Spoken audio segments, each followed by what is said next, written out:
Hello, everybody, and welcome to the 2023 end of season report here on the Detroit Tigers Out of the Park Baseball 25 franchise. So, this season has come to an end 98 up, 64 down, 5 games behind the Yankees for the division championship.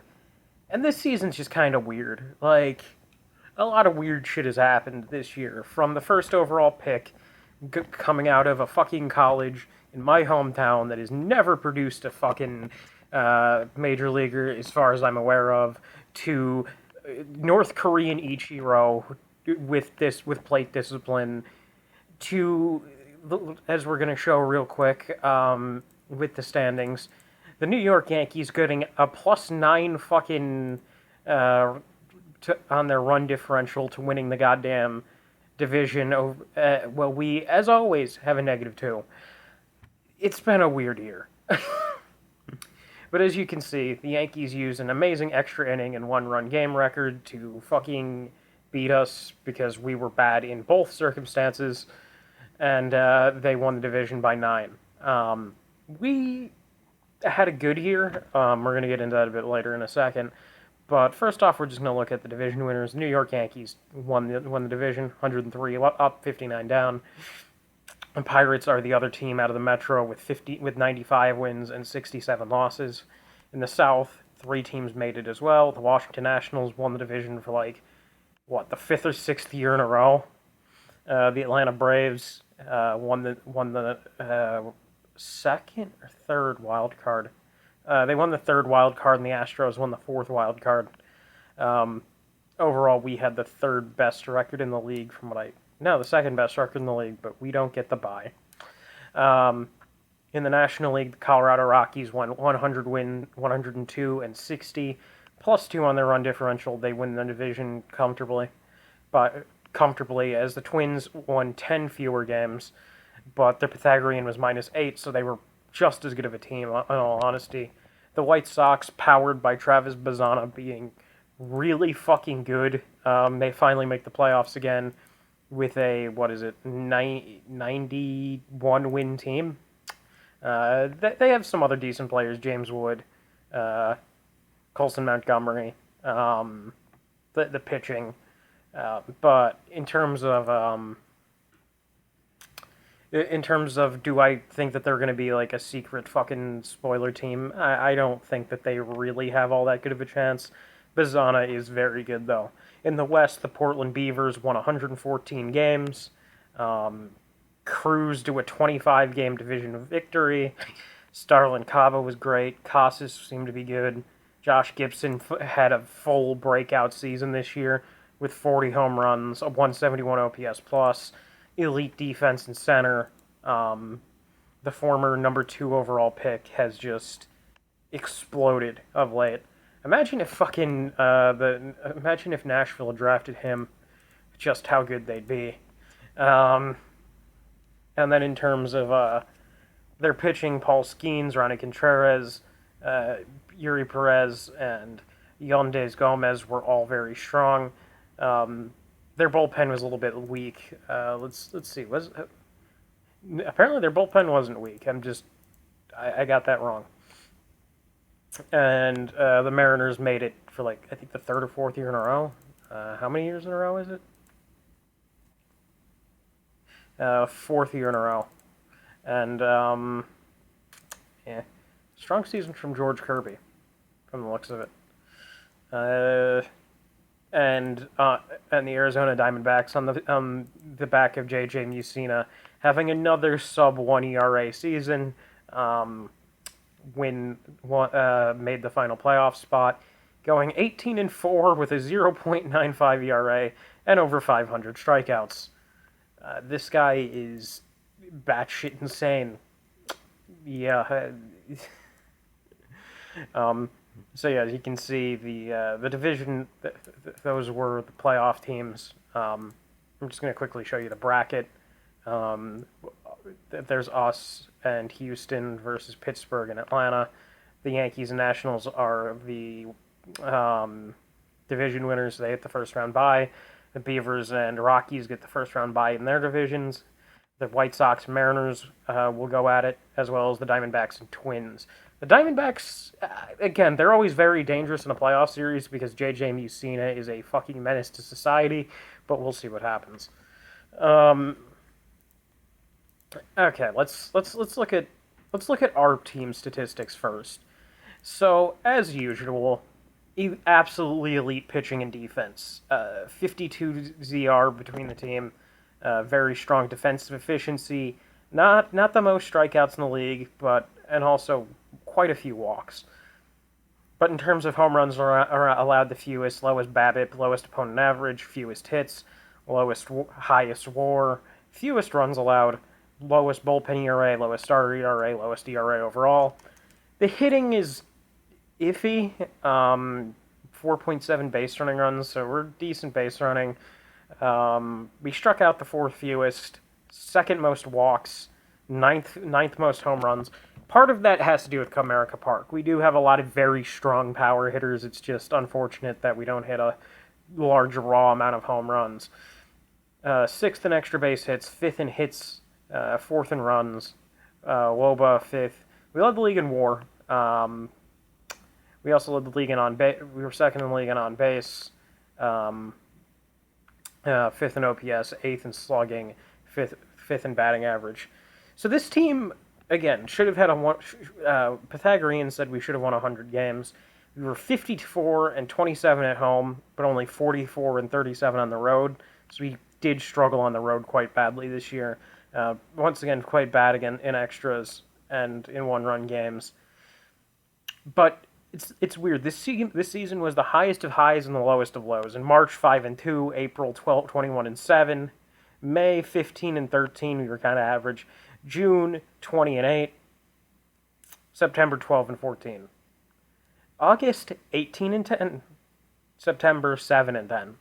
Like, we were up and down, side to side, like a roller. Okay, but yeah, we were just kind of weird this season. We're going to quickly go into lineups construction. I have no idea why Ricky Hughes was getting at bats. That's confusing. But yes, in terms of overall raw OPS, Riley Green was our best hitter this year. 6.6 WAR. Just 6.6 WAR, a 160 OPS. Actually, let's go here. 153 WRC plus, 6.6 WAR, about a stolen base run, 371 BABIP.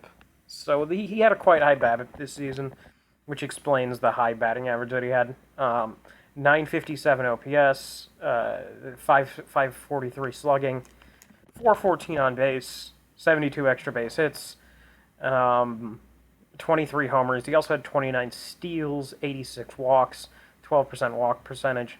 Now, one thing I have noticed, his walk percentage and his K percentage have been getting closer and closer over the past few years, which is very nice.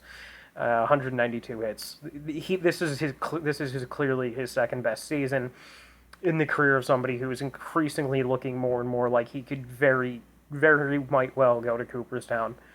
And he put up 8 ZR in the outfield, pushing him up to 44 total ZR in his career. So very, very good outfield. Very, very good season from him.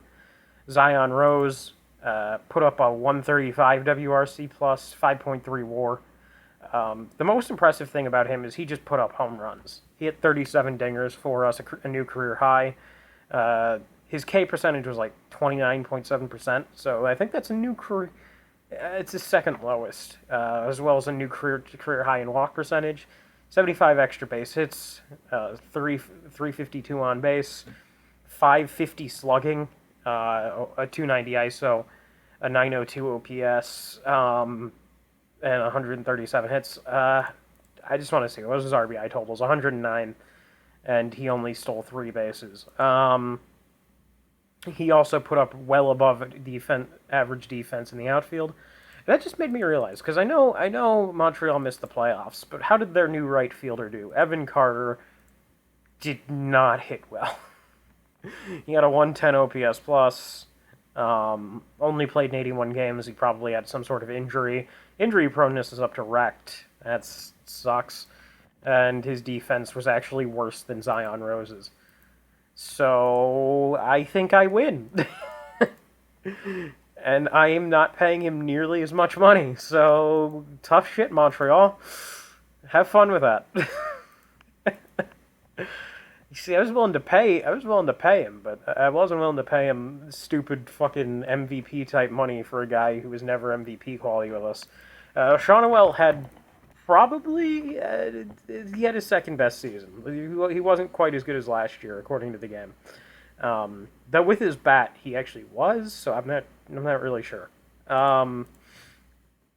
So Shonwell hit 33 home runs, a new career high, which is weird considering he played in a bandbox in Anaheim for years and years and years, and was never able to fucking hit more than 30 homers. It is honestly kind of weird because, I would have expected him to have this kind of home run power. I've seen him put this shit up in the past in other simulations. I'm kind of confused by that. The on base was lower than last year, but the slugging was higher. The ISO was also a bit higher. Same WRC plus as last year, according to this. And he played decent defense. So, it's a first baseman. You're not really expecting God-tier defense. But, I'm not going to fucking complain about an above-average first baseman. God, who was next? Valor isn't in the fucking lineup. Tommy Rhodes. This was more like it. 8.7 WAR, best in the American League. 138 WRC plus. He walked more than he struck out by a lot. He only struck out 9.3% of the time.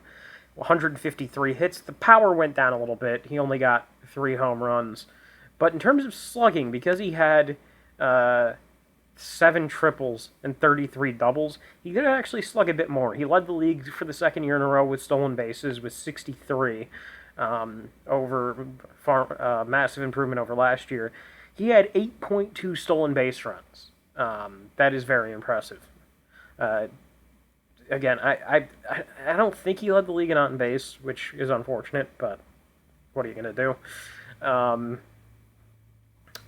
Very strong season, and he had definitely Gold Glove levels defense at short. Honestly, there's a very good chance that he wins the MVP. Colt Keith had another Colt Keith-like season, 33 home runs, a 4 WAR, a WRC plus of above 130. He had a very, very good year. Is it the best year of his career? I don't really know. Apparently, according to the game, he was actually below league average at third this year, which is weird. He's rated as a 70 overall, so I don't quite understand that. But whatever. A 70 overall third baseman doesn't fucking matter. Or defensive value third baseman. I have noticed this. His walk rate dropped quite hard this year, but his K rate also dropped a little bit, so I don't know. This is also the most extra base hits he's had in a season since 2028, so again, a very strong season from him. Very, very happy with Colt Keith this year. I'm not actually sure if I showed you the extension, but here is his extension. It's really through age 35. Actually, no, it is through age 37. Again, I didn't... The one season that we were actually going to pay him a lot of money is next year, his age 31 season, and then it's going to drop off to about $21 million. I wish I could have gotten a little bit less on it, but this was about as much as he was willing to budge, and I wanted to keep Colt Keith in a Tigers uniform for the rest of his career, so I let him have it. I know it's probably not the best thing to do if you want to fucking be consistently good, but I've resigned myself to the fact that in 2027, 2028, we are not going to be that good of a team, so... Masayuki Tanaka actually had a very strong bounce-back season for what might be his final season in a Detroit Tigers uniform. His fielding's just bad now. Between third and second, he just played piss-poor defense. So this will be his final season in a Tigers uniform. He might retire. He might move to another team, but his fall off needs to be studied because he was nobody else. I haven't seen this hard of a fall off, and he started falling off like 3 years ago. Not many of these other guys have had that strong of a fall off. So I don't know.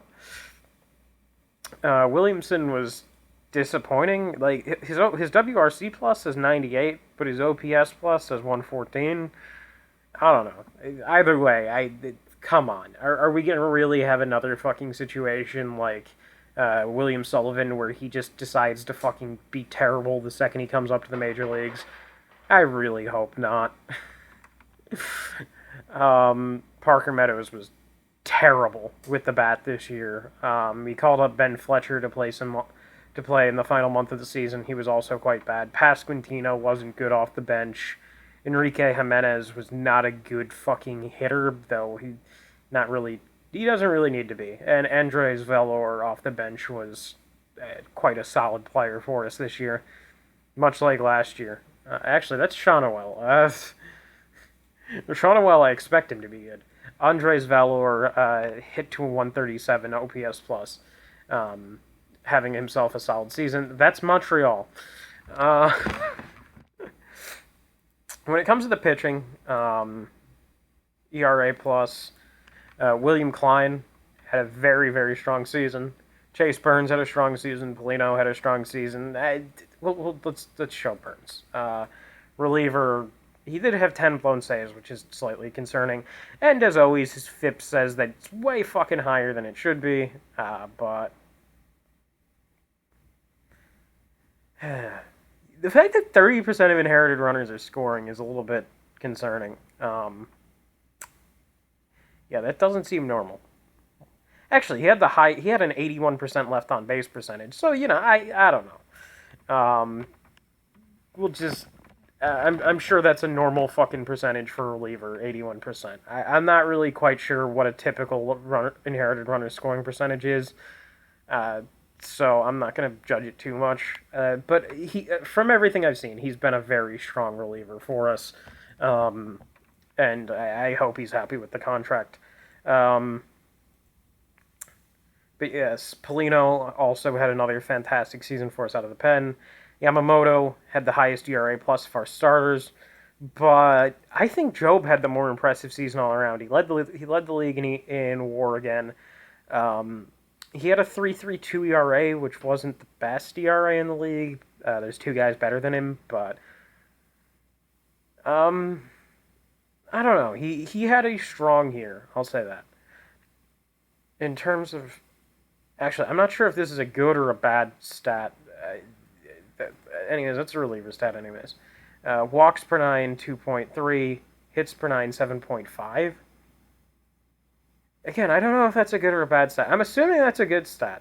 But yeah, 2.3 walks per nine, 7.5 hits per nine, 8.5 K per nine. He had a strong ERA plus. He threw over 200 innings again. This man has just been a fucking bona fide ace for us every year, throwing 33 or 34 starts, getting over 200 innings, just giving us a competitive ERA, like an ERA plus of anywhere between 130 and 160. This man is truly, and he might even pick up a fourth Cy Young this year. I'll get more into that in a bit. Matza had a decent ERA plus. Shulver wasn't actually too bad. Sobers decent. Kim started off on fire but ended up being kind of average. Iwata was fine. Same with Matt Scott. And these last, like, Ricky Hughes isn't actually on the roster, but I put him on the playoff roster over one of our bench bats. And then Jeff Ochada was just kind of mid, though I'm pretty sure he's also a rookie. Jenny Solbers was actually playing in the minors, I think, and I called him up. Or was he not the guy I called up? No, he's the 21-year-old with the insane fastball and the insane slider. So I think this is the right guy. And he was kind of average, but I really, really like this kid, and I called him up around the All-Star break. He was pitching really quite well in the minors, if I remember right. Or maybe he wasn't. I don't know. Am I thinking of the wrong guy? I might be thinking of the wrong guy. Was it this guy?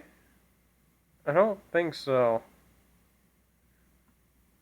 Yeah, I'm kind of confused now. I have no idea who I called up. Whatever. But yeah, the pitching was strong. Let's quickly just go through the statistics, and we'll leave it off after that. So we'll go division. We'll actually show both leagues this time. But Mike Clay led the league in average. Green was up there. We didn't have anybody near the top of the league in home runs this year, which is unfortunate. But Ken Parker hit 60. Ken Parker also led the league in RBIs. Judge was very good in a lot of offensive statistics. Tommy Roberts and Riley Green were up near the top of WAR. Mike Clay led the league in hits with Green in second.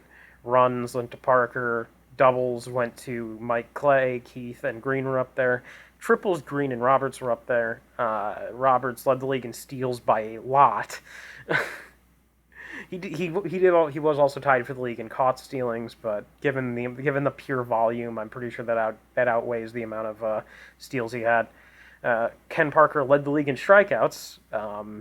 Juan Soto led the league in walks, with Judge and Roberts near the top. I don't care about that. Extra base hits, Parker led the league. Keith was up near the top of that. ISO, Rose was up near the top of that. OPS, Judge had a 205 OPS, which might seal the deal on his MVP, but I really hope that they give it to Roberts. Pitching leaderboard. We'll do the pitching leaderboard, and then we'll do the National League. Yamamoto and Carpa had better ERAs, but again, Job had the third lowest ERA. I know wins don't matter, but he had 18. He had the highest WAR in the league, the third most innings pitched, no complete games, no shutouts. He was near the top of the league in strikeouts. Unfortunately, Matt Scott walked way too many people. Near the top of the league in fewest walks are allowed. Near the top of the league in Ks. Second best K to walk percentage in the entire league. Lowest WHIP. Second lowest FIP. Third best in ERA plus. Best in RWAR. And 225 batting average against. Same as Carp. Job had one of the higher winning percentages. Shulver and Burns were near the top of the league in shutdowns, and Shulver was near the top of the league in holds, and Job was near the top of the league in quality starts. We're going to quickly go through the National League. I'm not going to say too much about it. It's a lot of Starlin Castro, or Starlin Caba, and Josh Gibson. So there's that. Caba stole 122 bases this year. They were just fucking letting him run wild. Gibson and Caba both put up 11 WAR seasons. Jesus Christ. Eldamore led the league in batting average. And then this is going to be a lot of JJ Mussina. So, yeah, you seen enough JJ Mussina yet? Okay. In terms of team statistics, well, you're going to know most of these. Most of this is Detroit. And lowest... Wait, this is just National League. Combined, the Diamondbacks were actually... Okay, we had the best FIP minus. This is just the American League, by the way. 390... in terms of hitting, well, I'm pretty sure you've already seen most of that. But yes, this was a very strong season, if not a small bit disappointing. But we've been in the Wild Card Series before. And if we make it through the Wild Card Series, probably going to face Washington, and we know what usually happens there.